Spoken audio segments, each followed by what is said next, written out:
Hallo Freunde, Grüße aus dem Heiligen Land. Die Kreuzfahrer waren in den Jahrhunderten natürlich hier überall stark vertreten und ja, jetzt mal was außerhalb der Reihe, wie so ein Kreuzfahrerklo funktioniert, das zeigen wir euch mal am Beispiel der Festung in Akko. Bis zum nächsten Clip. Wie Latrine, gell?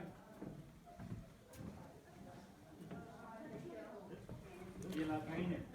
Wie unser österreichischer Freund bemerkt, das Kreuzfahrerklo. Restaurants mit Fisch, Meerfrüchte, Fisch und so weiter. Das ist auch eine